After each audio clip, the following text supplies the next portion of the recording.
Salam dan bahagia, Bapak dan Ibu guru hebat. Perkenalkan, saya Helmi Lestrina Lango Espak GR dari UPTD SMP Negeri 3 Lobalain, CGP Angkatan 8 Kabupaten Rotendao, akan memaparkan demonstrasi kontekstual modul 1.3 membuat rancangan tindakan perubahan. Adapun aktor pendukung pendidikan guru penggerak Angkatan 8 Kabupaten Rotendao antara lain Abraham Tevas sebagai fasilitator, Mea L. Eselan sebagai pengajar praktik, dan Erwin A. Apetan sebagai pengajar praktik. Tujuan pembelajaran dari demonstrasi kontekstual modul 1.3 visi guru penggerak adalah 1. CGP mempraktekkan penerapan paradigma inquiry apresiatif untuk mengidentifikasi potensi diri dan membuat kalimat prakarsa perubahannya. 2. CGP menyusun bakja menurut kalimat prakarsa perubahan diri yang telah dibuat untuk kemudian menjalankannya. Untuk merumuskan visi guru penggerak, kita dapat menggunakan pendekatan inquiry apresiatif, yaitu mengidentifikasi aspek positif yang telah ada di sekolah dan mencari cara atau solusi untuk mempertahankannya, serta merancang strategi baru untuk mewujudkan perubahan ke arah yang lebih baik. Agar dapat menerapkan pendekatan inquiry apresiatif dalam rancangan tindakan perubahan dapat kita lakukan berdasarkan tahapan bakja. Tahapan bakja dalam inquiry apresiatif antara lain 1. Buat pertanyaan 2. Ambil pelajaran 3. Gali mimpi 4. Jabarkan rencana dan kelima, atur eksekusi. Berikut ini visi guru penggerak yang telah saya buat.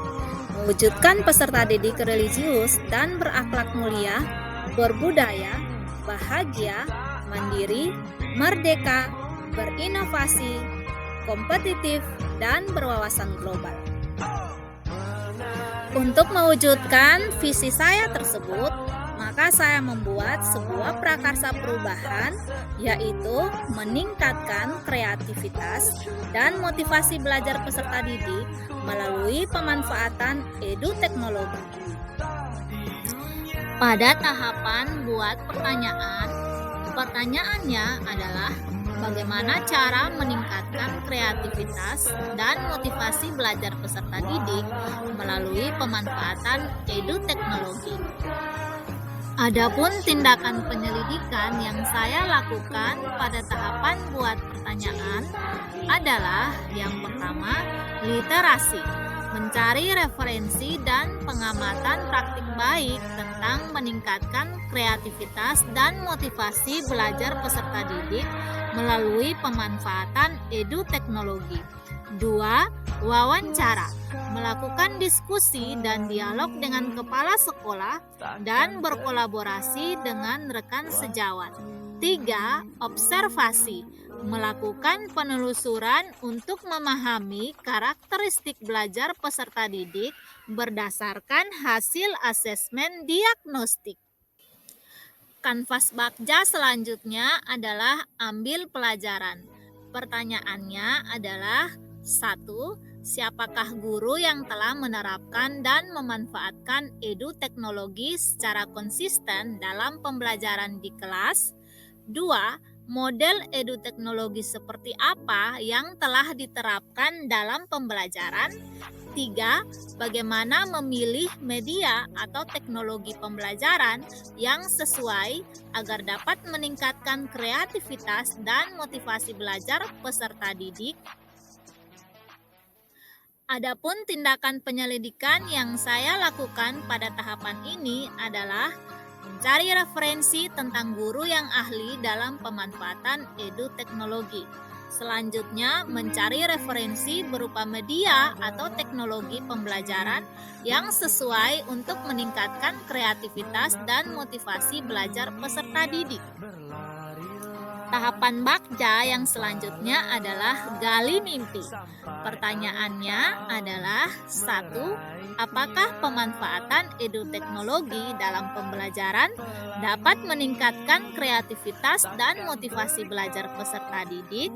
Dua, bagaimana pembelajaran berbasis eduteknologi dapat diterapkan pada semua mata pelajaran sehingga memacu kreativitas dan motivasi belajar peserta didik.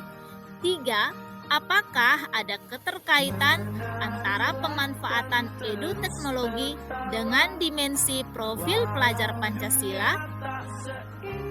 Adapun tindakan penyelidikan yang saya lakukan pada tahapan gali mimpi adalah satu, membuat lembar observasi tentang kreativitas dan motivasi belajar peserta didik.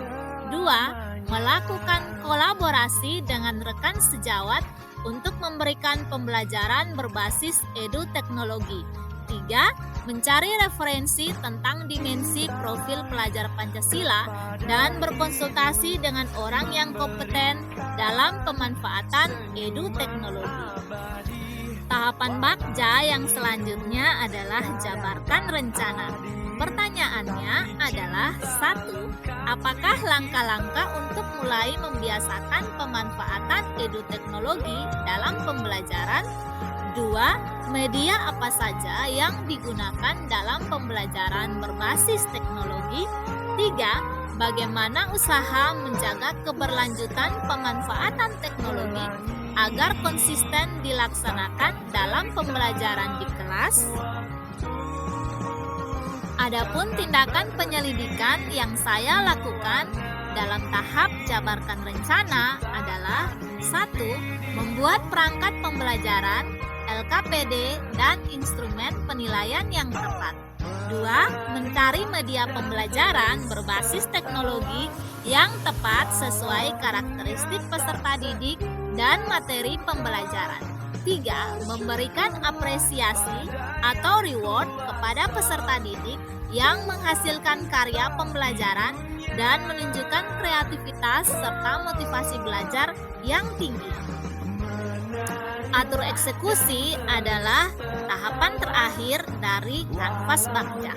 Pertanyaannya adalah satu, bagaimana langkah untuk menerapkan pembelajaran berbasis eduteknologi? Dua, siapa yang terlibat dalam menerapkan pembelajaran berbasis eduteknologi? Tiga, kapan rencana ini dilakukan? Dan keempat, siapa yang memonitoring penerapan pembelajaran eduteknologi agar dapat terlaksana secara baik dan konsisten? Tindakan penyelidikan yang saya lakukan pada tahap terakhir atur eksekusi adalah yang pertama, berkolaborasi dengan kepala sekolah dan rekan sejawat mengenai penggunaan eduteknologi dalam kegiatan pembelajaran. Yang kedua, semua warga sekolah, guru, kepala sekolah, dan murid terlibat aktif dalam upaya penggunaan eduteknologi dalam pembelajaran. Tindakan penyelidikan selanjutnya adalah membuat jadwal kegiatan pembelajaran menggunakan eduteknologi yang bervariasi setiap minggunya. Dan yang terakhir, melakukan evaluasi dan refleksi mengenai penggunaan eduteknologi dan manfaatnya terhadap peningkatan kreativitas dan motivasi belajar peserta didik pada akhir semester. Demikianlah pemaparan visi saya dan penerapannya menggunakan kanvas Bagja. Salam guru penggerak, tergerak, bergerak, dan menggerakkan. Salam dan bahagia Bapak dan Ibu guru hebat. See you.